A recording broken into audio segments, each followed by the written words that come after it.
Ani Ayuda Niki Mahawega Mayupali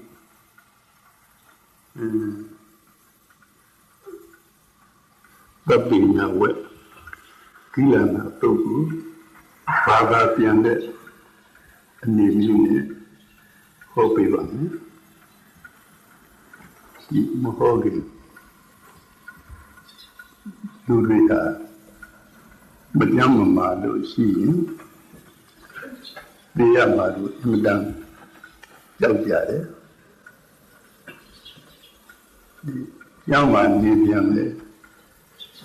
Diyamadu Trilay Shi Yaujare Eddie Jaukaha Leshi Kanagu Soyama Jaukala Now, young men for why Madijalu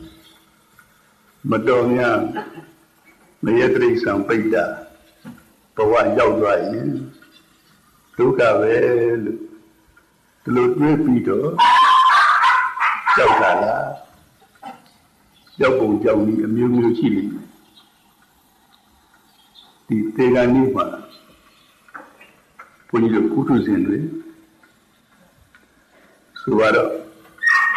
Ria Nigado, Poa Compamulu, through Temasin Zavane, Putus in Riga, and then Kiki, Boku in Pipsi, Boku in Pipsi. Now some Tudo, Yahanting Gavin Pipsi. Devanima Ayunga Magonda Ola Era could be Dwebara. Now my Biambido Poagon Yachi Yame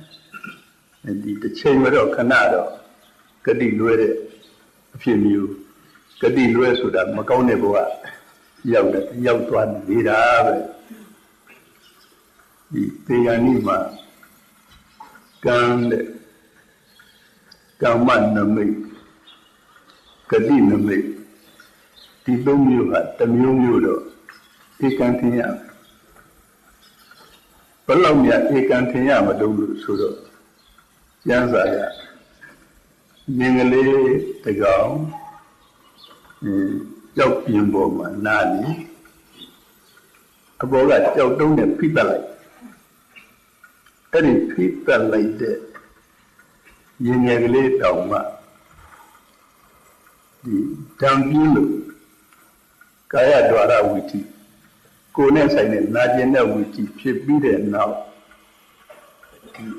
Konaga Ayam the Kuru Tiani Eddie Timare Ayam a dime whoever I yelled. Timare Ayama Kudu Saya Timayan who bet Konebo I yelled. Tinlare Ayunga Agulu Saya Tinlaya Macone Boyam the Unambijade, the Anima. You know, the Gan Ayung Timboya swaying there, the Shedunga Guduri Bunida, the Dia Lubia. Serunga Pure Kuduga Masilo Si Kudolose Kudu Puni out Season Bia so what Tayana Bido Niame the Balu Tayana ni Nareja and Dilone Beva Koya Naya Yau Tate that a Buddha in a Madeja did it. They are none of say got the milk kitchen penny. The Payase Bando Bado Puzo Bido Kilana Rupia the funny Puzo Tade a pay address, a may address, one of one. The bandage Bido Iron Juni to pay right. The good that going at you pay. ဒီပြင်ကုသိုလ်အကုသိုလ်ရှိနေပေမဲ့ဒီအနည်းဆုံးကုသိုလ်ကအကျိုးပေးအနည်းဆုံးအကုသိုလ်ကအကျိုးပေးတယ်အနည်းဆုံးဆိုတာသေဂာနီးအနိကဆုံးကုသိုလ်ကအကျိုးပေးတယ်အကုသိုလ်ကအကျိုးပေးတယ်အဲ့ဒီအနိကဆုံးကုသိုလ်အကုသိုလ်ကလည်းသေဂာနီးမှာကုသိုလ်ကံအဖြစ်ဖြင့်ဒါမှမဟုတ်ကုသိုလ်ကံရဲ့အာယုံပန်းပူဇော်တာလို့ရှိရင်ပန်းတွေဖြစ်သူတို့ထင်းလာမှအကျိုးပေးတာတစုံတစ်ခုချက်ကနေဆိုပြီးတော့မတော်တဲ့အာယုံလေးကြားတဲ့ဝင်လာရင်အဲ့ဒီအာယုံဆွဲပြီးသိရင်မကောင်းတဲ့အာယုံဖြစ်ရင်အကုသိုလ်ကံအကျိုးပေးသွားတာပဲအဲ့တော့သေဂာနိဟာဒီသေဂာနိကြမှာကရောတော်ဘာလုပ်ရတဲ့ကုသိုလ်အကုသိုလ်တွေကကုသိုလ်တွေကမရရဘူးဒီစောစီစီကကုသိုလ်နဲ့ဒီလေ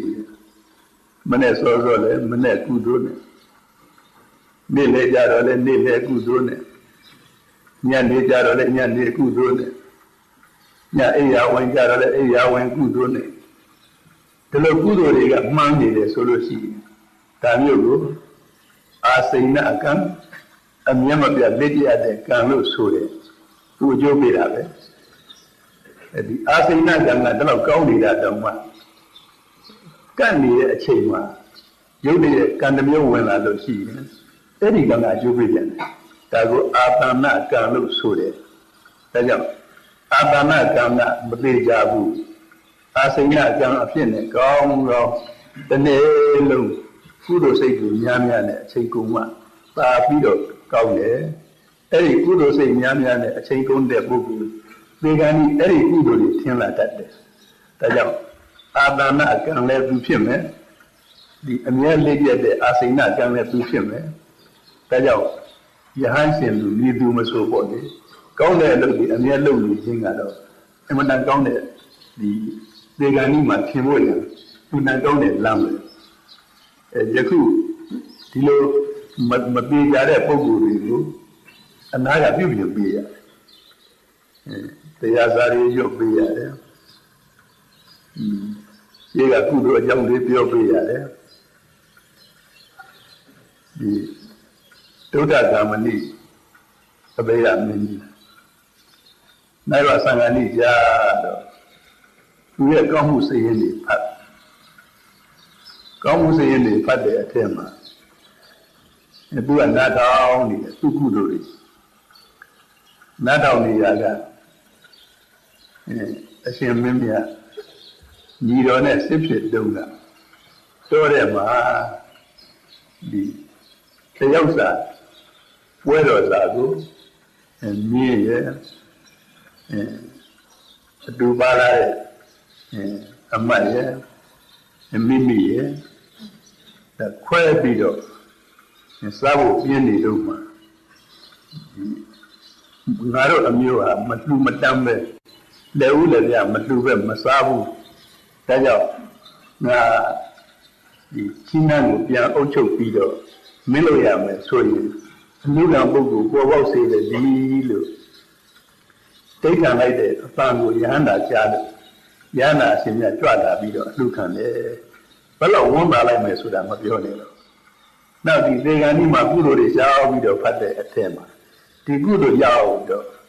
ထပ်ပါအောင်အဲ့ဒီကုသိုလ်အချိန်မှာမဟာစေတီကြီးကိုလည်းတီးနေတယ်မဟာစေတီကြီးတီးနေတဲ့မဟာစေတီကုသိုလ်ကိုတတိမရပဲနဲ့အဲ့ဒီကုသိုလ်တတိရပြီးတော့ဒါနဲ့ပဲနတ်ရဆန်းတယ်ဒါကြောင့်ဒီကိုယ်ကုသိုလ်တွေဆိုတဲ့ဥစ္စာအရေးကြီးအမှန်တရားအားကိုးရတယ်ဒါဟာသေဂာနိဒီကုသိုလ်စိတ်ထင်သွားတာပဲဒီကုသိုလ်စိတ်ကပဲအကျိုးပေးသွားတာပဲယခုဘုန်းကြီးကဒီခုနကပြောတဲ့သီလနာပုဂ္ဂိုလ်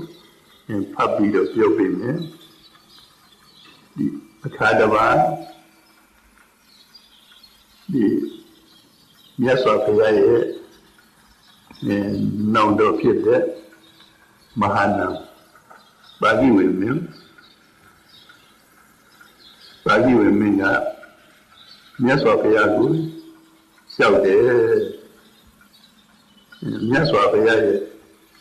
မျက်မှောက်တော်မှာတပည့်တော်များပညာရှိတဲ့ဥပါဒကတယောက်ကပညာရှိတဲ့ဥပါဒကတယောက်ကိုအလုံးမကြမ်းမမာနေတဲ့အခါမှာဆိုဆုံးမှာဖို့တတိဘေကိုတရားကိုမနာရသေးပါဘူးအဲ့ဒီတရားကိုနာလိုပါတယ်ဆိုတဲ့အတိတ်ပဲမျိုးနဲ့ရောက်တော့မြတ်စွာဘုရားကပညာရှိလို့လည်းစာထဲမှာဆိုတယ်နော်နားလေတယ်ပြောတဲ့ကနားလေတဲ့သူဖြစ်ရမယ်ဥပပကလို့လည်းဆိုတယ်နော်ဥပပကဆိုတဲ့ဥစ္စာယရနာသုံးပါးကိုမပြတ်စိတ်ကပ်ပြီးတော့ငါးပါးဒီလာလုံတဲ့ပုဂ္ဂိုလ်ဖြစ်ရမယ်အဲ့ဒီပုဂ္ဂိုလ်ကို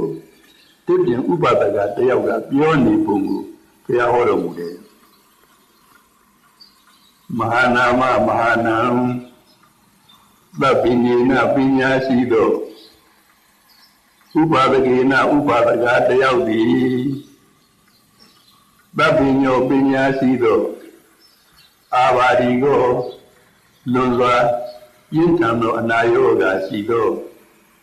ဒုက္ခိတောဒုက္ခရောက်နေသောဥပါဒကောယရဏသုံးညာကိုမပြတ်စိကပ်သောဥပါဒကတယောက်ကိုစတုဟိလေးမျိုးကိုတော့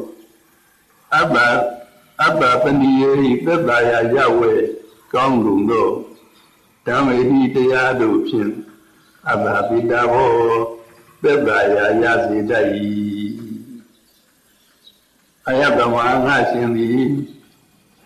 အဘပတုသက်သာယာရပါလော့အယတမတော်ငါရှင်၏ဘုဒ္ဓမြတ်စွာဘုရားအပေါ်၌အဝိဇ္ဇဉာဏ်ဖြင့်သက်ဝင်၍ပတာတော်ကြီးညိုသောတရားတရားသည်အထီးရှိနေပါ၏ငါရှင်မှာဘုရားကိုသိယုံကြည်တဲ့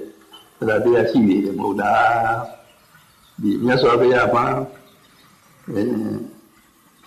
အလုံးစုံသောလူနတ်တို့ရဲ့ဆရာဆိုတာလဲငါရှင်ယုံမှန်းတမ်းရမရှိဘူးအရဟံ1500ကိလေသာတို့မှကျင်းဝေပြီးဆိုတာလဲငါရှင်ယုံမှစရာမရှိဘူး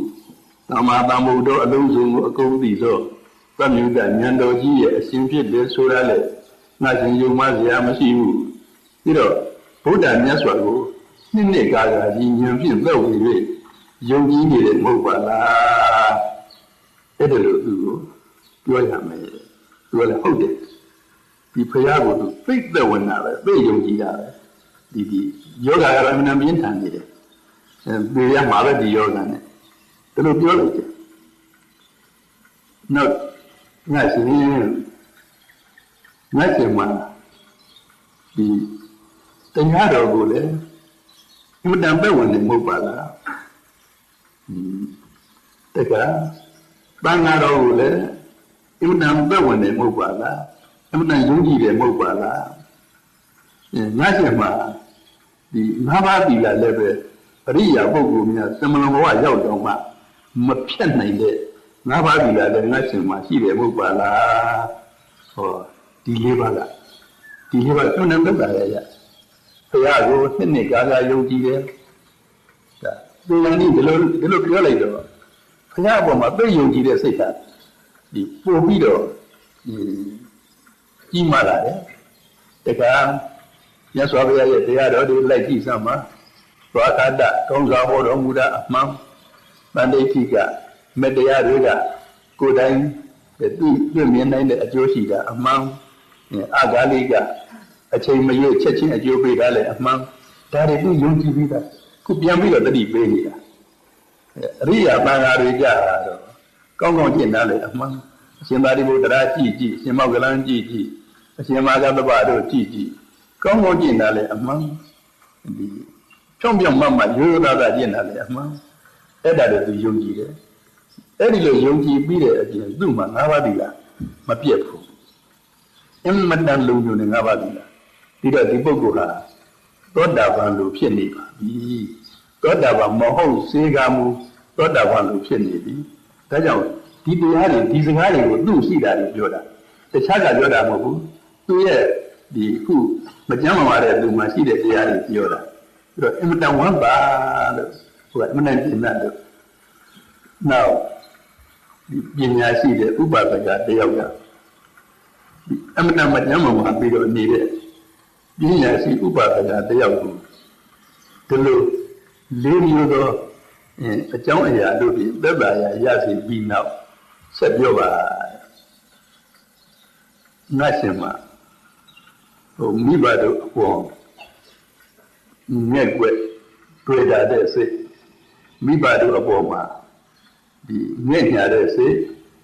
ပန်ရောစဉ်စိတ်များရှိနေသလားဒီလိုမိပါတယ်ဟိုလေးမျိုးကပြောပြီးပြီ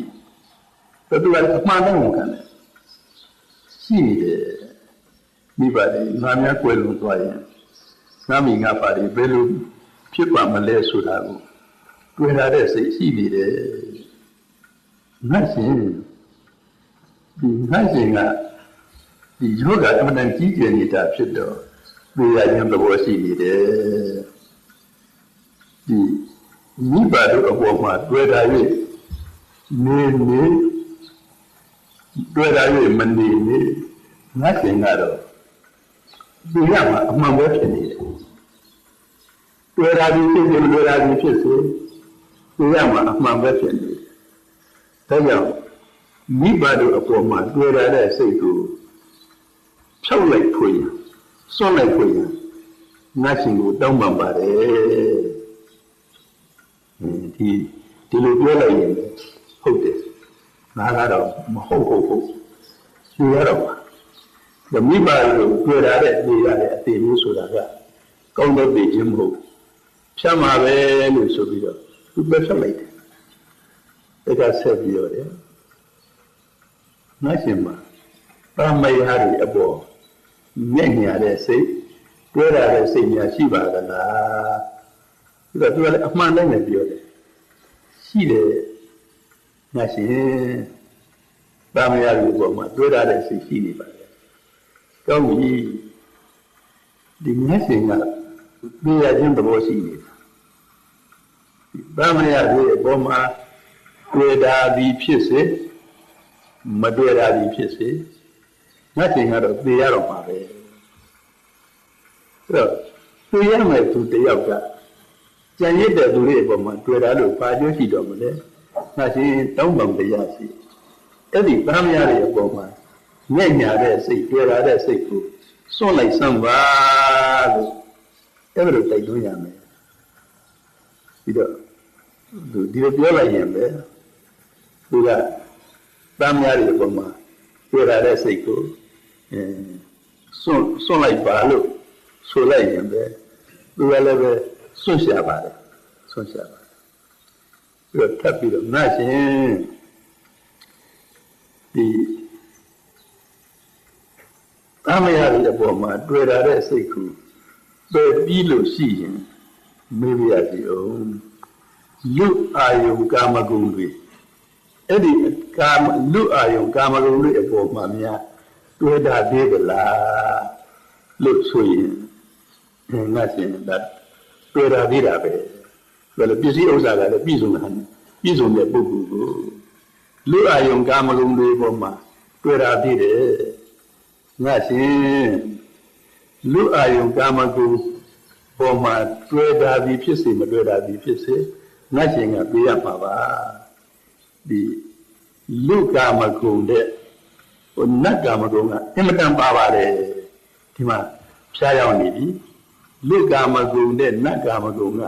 အင်မတန်ပါပါတယ်ဒီတော့လူကာမဂုဏ်၌တွဲတာတဲ့စိတ်ကိုဖယ်ပြီးတော့ဟိုစတုမာတဲ့နတ်ပြည်၌စိတ်ထားလိုက်စမ်းပါ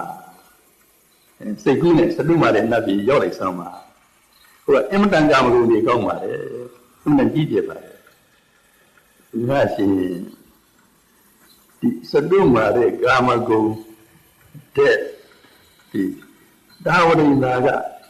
ကာမဂုဏ်ကပါပြီးတော့ကြီးကျယ်ပါတယ်စတုမာတဲ့ကာမဂုဏ်တွေကိုစိတ်ကစွန့်လိုက်စမ်းပါဟုတ်တယ်ညားနေတာ ဒါဝရိမာကကာမဂုဏ်တွေကအမှန်တန်ကြီးကျယ်ပါတယ်ဒီနတ်ပြည်ချင်းတူပေမယ်လို့ဆိုတော့ဒီ၄၅၆ထပ်ရှိတဲ့တိုက်ကြီးပေါ်မှာအောက်ထပ်စီးတဲ့ဥစ္စာတို့အလုံးအခင်းချင်းတွေကောင်းပါရဲ့ဒါပေမဲ့ဒုတိယတက်မမိတတ်ဘူးဒုတိယတက်ကျတော့တက်ကောင်းကိုယ်စောချင်းဆိုမဲ့တက်သားတယ်ဟုတ်လားအသုံးဆောင်ချင်းဆိုလည်းတက်သားတယ်အလုံးဖြောပြတဲ့အချွေရံတွေကလည်းတက်သားတယ်ဒုတိယတက်တတိယတက်ကျတော့တက်သားပြန်သရုတ်ထတက်ပြပြန်တော့တက်သားပြန်တယ်ပိသမတတက်ပြန်တော့တက်သားပြန်တယ်သတ္တအထကျတော့တက်သားပြန်တယ်ဟိုအောက်ကပထမတက်နဲ့ဟိုသတ္တအထနဲ့ဆိုရင်နိုင်ခင်လို့မရဘူးအဲ့ဒါလို့နတ်ပြည်ကပဲမယ်လို့စတုမာရဲ့ထက်ဒါဝရိငါမှာရှိတဲ့အာယုန်တွေကသိပ်ပါတာပဲဒီအမျိုးမျိုးရှင်းကြည့်ရူပယုံကြီးရှင်းကြည့်တတ္တယုံကြီးရှင်းကြည့်အကုန်လုံးပါအကုန်လုံးပါဒါကြောင့်စတုမာရဲ့နတ်ပြည်မှာဖြစ်တဲ့စိတ်တွေကိုစွန့်လိုက်ပါဒါဝရိငါကတက်ပါပါတယ်တကဒါဝရိငါကိုပြောပြီးတဲ့နောက်ဒါဝရိငါတဲ့ယာမန်နတ်တွေရဲ့စီစဉ်ကပို့ပြီးတော့ကြီးကျယ်ပြန်ပါတယ်စတုမာရဲ့နတ်ပြည်၌ဖြစ်တဲ့စိတ်ကိုလွတ်ပြလိုက်စမ်းပါဒါဝရိငါ၌ဖြစ်တဲ့စိတ်တွေကိုလွတ်ပြလိုက်စမ်းပါဒီယာမန်နတ်ပြည်ကတက်ပါပါတယ်နောက်တကငါရှင်ယာမန်နတ်ပြည်တဲ့တုတိတနတ်ပြည်ကတက်ပါပြန်တယ်တုတိတနတ်ပြည်ရဲ့စီစဉ်ကတက်ပါပြန်တယ်ဒါကြောင့်ယာမနတ်၌ဖြစ်တဲ့စီစဉ်တွေပေါ်မှာမိမိစိတ်ကဒီနှလုံးသွင်းနေလို့ရှိရင်မိမိစိတ်ရောက်နေလို့ရှိရင်အဲ့ဒီစိတ်ကိုစွန့်လွတ်ဆိုင်လိုက်စမ်းပါဒါကဒီတုတိတနတ်ပြည်ကစီစဉ်တဲ့နေမာနရတိနတ်ပြည်ကစီစဉ်ကတက်ပါပါသေးတယ်ဒါကြောင့်တုတိတနတ်ပြည်၌ဖြစ်တဲ့စိတ်ကိုတုတိတနတ်စီစဉ်ကိုမှန်းတဲ့စိတ်ကိုစွန့်လိုက်စမ်းပါ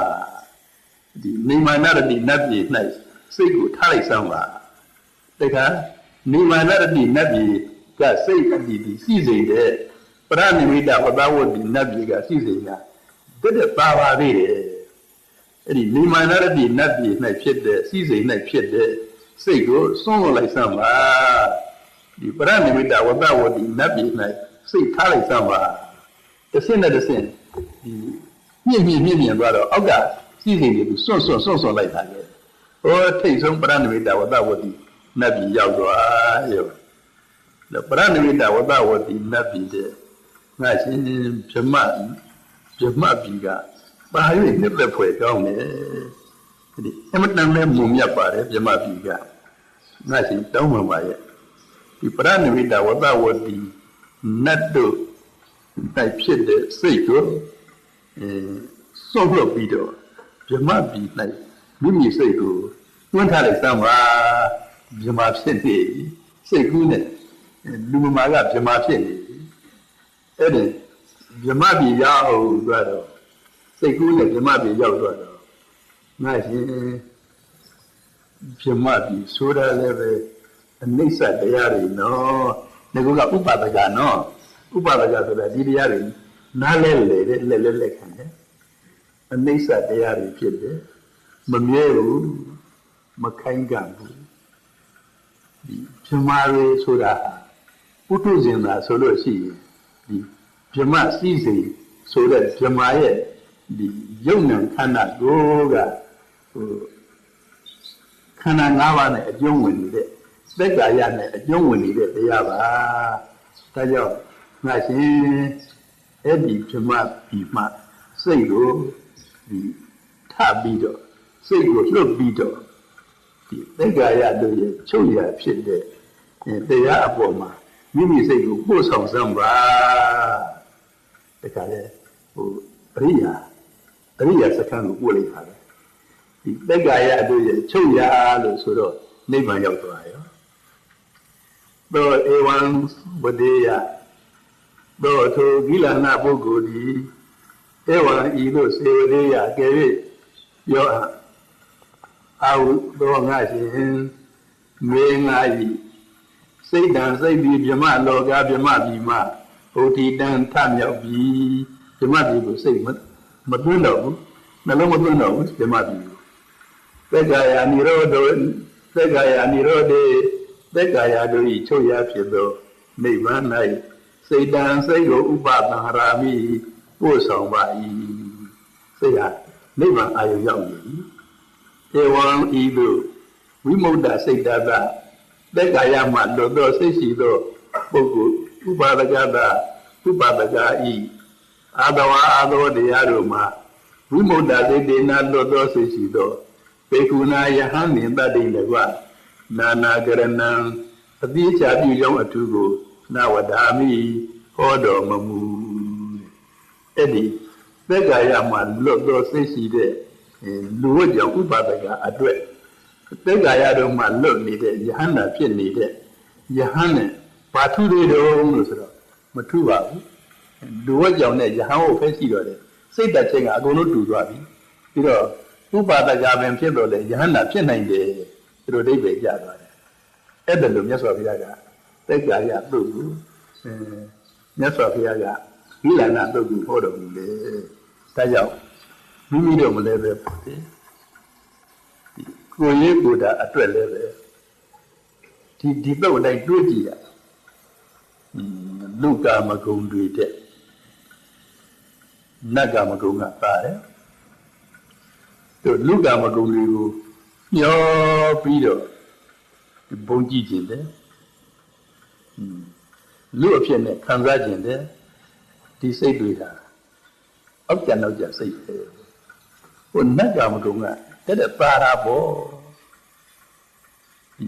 အောက်တန်းစတုမာတဲ့နတ်ပဲလူကာမဂုဏ်နဲ့နှိုင်းရှင်လို့မရဘူးသမုဒ္ဒေတကမာဒါယ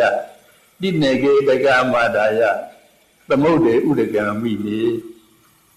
ဧဝံမနုတကကာမဒိဗ္ဗကာမနာတန္တိကေတိနေကေမြတ်အဖျား၌တိနံဒီနေကေတကမာရာယဥဒကံတင်းနေတဲ့နှင်းပေါက်ကိုအာရာယယူ၍သမုဒ္ဒံသမုဒ္ဒရာကိုမိနေနှိုင်းရှင်ရ၏ဟိုမြတ်ဘောကနှင်းပေါက်နဲ့သမုဒ္ဒရာကြီးနှိုင်းတယ်လို့ပဲဧဝံမာနုတကကာမမာနုတကလူ၌ဖြစ်ကုန်သောကာမကာမဂုဏ်၅ပါးတို့သည်ဒိဗ္ဗကာမနာနကာမဂုဏ်တို့၏တန္တိကေအနိ၌ဧဝံဤအတိုင်းပင်ဖြစ်နိုင်သည်ဖြစ်လေတော့တည်းဟိုဒီနှင်းပေါက်နဲ့သမုဒ္ဒရာကြီးနိုင်တယ်လို့ပဲလူစည်းစိမ်နဲ့နတ်စည်းစိမ်နိုင်လို့ရှိရင်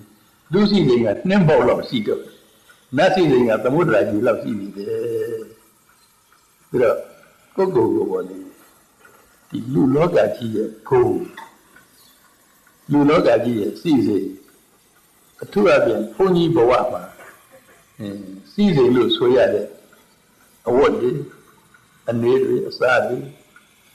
ပါလေတာဘာလို့အသုံးဝင်လို့ဒီမိမိတို့ကဒီလူစည်းစိမ်တွေကိုအထင်ကြီးနေရတယ်လေတွေးရတခါဒီနတ်စည်းစိမ်ကိုကိုယ်ကတခါအထင်ကြီးပြန်တော့ယဟန်လုပ်နေပြီးတော့ဘုန်းကြီးလုပ်နေပြီးတော့နတ်စည်းစိမ်တောင်းတနေတယ်ဆိုရင်ကိုယ်ကစိတ်တွေကပြေးလာပြီပြီးတော့ယဟန်ပြုနေမှတော့နတ်စည်းစိမ်ကိုဘာတောင်းတဖို့လိုတယ်စည်းစိမ်ဆိုတဲ့ဥစ္စာဟုတ်တယ်အကြီးအငယ်လားကွာတာခံစားမှုဘာမှမထူးဘူးတရိစ္ဆာန်တွေလည်းသူနည်းသူဟန်နဲ့သူတို့ခံစားနေကြပြောလို့နတ်တွေလည်းပဲသူတို့ဒီသူတို့ဟန်နဲ့ခံစားနေကြပြောလို့ကာမဂုဏ်အရသာဆိုတဲ့ဥစ္စာတဏှာလောဘနဲ့သောမနတာဖြစ်နေကြတာပဲကာမဂုဏ်အရသာဆိုတာမိမိမှာရှိတဲ့တဏှာလောဘနဲ့သူတို့မှာရှိတဲ့အာယုံနဲ့ပေါင်းပြီးတော့အဲ့ဒီအရသာဖြစ်နေကြတာဒီအရသာဘာလဲတဏှာလောဘရဲ့သောမနတာအရသာတဏှာလောဘရဲ့စိတ်တဒုက္ခအရသာတဏှာလောဘရဲ့ကာယဒုက္ခအရသာအမှန်တန်ပြေးပိန်တဲ့အရသာပဲလာတဘာတဲ့ တယ်လေတော့ကြောင့်ကလေးနဲ့တရားနှလုံးသွင်းပြီးတော့နေလဲရတဲ့အရာသာဒီအရာသာတွေအကုန်လုံးသာတာပေါ့လူညာကာရံဘဝိထတာတန္တစိတ်တသယောဂီနောအမနုပိရတိဟောတိသမ္မာဓမ္မဝိပါဒတောလူညာကာရံမြို့ရာဥဒံမဆုညံပဲလူတန်တိတ်ချင်းစိတ်နေသောကြောင့်သူဘဝိထတာမခေါ်အဖို့ဖို့မလို့ပဲတကူဒီပင်ကဝေနေသောတန္တစိတ်တသလောကီရေရပြပါမဖက်ဉိမ့်သက်ဒီမှာစိတ်ကောင်းစိတ်မြတ်ရှိသောယောဂီနောကမ္မထံကိုလုံးဝကြိုးကိုအထုတ်ရနေတဲ့ယောဂီပုဂ္ဂိုလ်ဤသမ္မာမပေါက်မပြန်ဟုတ်တိုင်းမှစွာဓမ္မံတေဘုမကသင်္ခါရဟုယုံနာအစုကိုဝိပါဒတော်ဖြစ်ပုံပြည့်ဟံအချက်မှအောင်နက်ပံစိတ်ကိုကြည့်ရှုလိုက်ပြီးရှိသောအမနုတိကာမဂုဏ်ထူတတ်သည်လူနတ်မွေလျောအပျော်မျိုးနှင့်မတူတော့ဗတိဘာဝနာဖြစ်ချက်မပြည့်ရအောင်နှစ်သက်မွေလျောထူကဲသောအပျော်မျိုးသည်ဟောဒီညာအဟုံမြူမကြုံဘူးအောင်အထူးအထွေဖြစ်ပေါ်၍လာတတ်ပေသည်သာဓုသာဓုသာဓုနတ်စီစိတ်ဘာလို့ဖို့ခေါင်းကခံစားရဆိုတဲ့ဥစ္စာဟာထပ်ပြီးတော့ပြရတိဟောဒီသမ္မာဓမ္မဝိပါဒတော်လူညာကာရံမြို့ရာဥဒံမဆုညံပဲလူတန်တိတ်ချင်းစိတ်နေသောကြောင့်သူဘဝိဒတာမခေါ်အဖို့ဖို့မလို့ပဲတကူဒီပင်ကဝေနေသောတန္တစိတ်တသာလောကီရေရပြပါမဖက်ဉိမ့်သက်ဒီမှာစိတ်ကောင်းစိတ်မြတ်ရှိသောယောဂီနောကမ္မထံကိုလုံးဝကြိုးကိုအထုတ်ရနေတဲ့ယောဂီပုဂ္ဂိုလ်ဤသမ္မာမပေါက်မပြန်ဟုတ်တိုင်းမှစွာဓမ္မံတေဘုမကသင်္ခါရဟုယုံနာအစုကိုဝိပါဒတော်ဖြစ်ပုံပြည့်ဟံအချက်မှအောင်နက်ပံစိတ်ကိုကြည့်ရှုလိုက်ပြီးရှိသောအမနုတိကာမဂုဏ်ထူတတ်သည်လူနတ်မွေလျောအပျော်မျိုးနှင့်မတူတော့ဗတိဘာဝနာဖြစ်ချက်မပြည့်ရအောင်နှစ်သက်မွေလျောထူကဲသောအပျော်မျိုးသည်ဟောဒီညာအဟုံမြူမကြုံဘူးအောင်အထူးအထွေဖြစ်ပေါ်၍လာတတ်ပေသည်သာဓုသာဓုသာဓုနတ်စီစိတ်ဘာလို့ဖို့ခေါင်းကခံစားရဆိုတဲ့ဥစ္စာဟာထပ်ပြီးတော့တွေ့ကြည့်ခံစားတဲ့သူရဲ့လောဘတဏှာလောဘအာယုန်တွေရဲ့ဒီတဏှာလောဘရဲ့အာယုန်ဒီအာယုန်တွေပြည့်ပြီးတော့တဏှာလောဘနဲ့ဒုက္ခသောမနတဖြစ်တာလို့အယတာလို့ဆိုတယ်အဲ့ဒီအယတာတဲ့ယဟန်ပင်ကောင်းသူတော်ကောင်းတွေအတွက်ကတော့တပါးတဲ့ဘယ်လူအာယုန်ဘယ်နတ်အာယုန်မှမရှိပဲနဲ့တရားအာယုန်ယူပြီးတော့တကယ်ငြိမ်လို့နေလိုက်ရတာအဲ့ဒီနဲ့ခံစားတာပဲဒီအယတာကဘာလို့အယတာကြည့်လို့ဆိုတော့ခုနကနတ်ကာမဂုဏ်တက်သွားပါတယ်ဒီကတက်ပြီးတော့တရားပေါက်သွားတဲ့အခါကျလို့ရှိရင်သောတာပန်မဂ္ဂတာကအနာဂံယန္တာဖြစ်ရအောင်လို့ဝိတုက္ခကပ်သိန်းကလွတ်မြောက်သွားမယ်ဒါကြောင့်ဘုန်းကြီးတွေကြတော့လူတွေတက်ပို့ပြီးတော့အရှင်တန်းမြင့်မြင့်နဲ့တွေ့ရမယ်ဘာလို့ဖို့တော့နတ်စီစီဘာလို့ဖို့တော့လောကီစီစီတို့တရားနဲ့တို့နဲ့အမှန်တန်ပါရစေရအမှန်တန်ဘုကသောမနာတာဖြစ်တာလမ်းတွေရှိပါပဲလို့အဲ့ဒီလမ်းရောက်အောင်မိမိတို့စာသင်ရင်ပင်ရင်ကတရားမကြနှလုံးသွင်းပြီးတော့မိမိတို့ရဲ့အရသာကိုမိမိတို့ကိုယ်တိုင်လက်တွေခံစားပြီးမဲ့ဖို့နိဗ္ဗာန်အထိကြိုးစားနိုင်ကြစေကုန်သတည်းသာ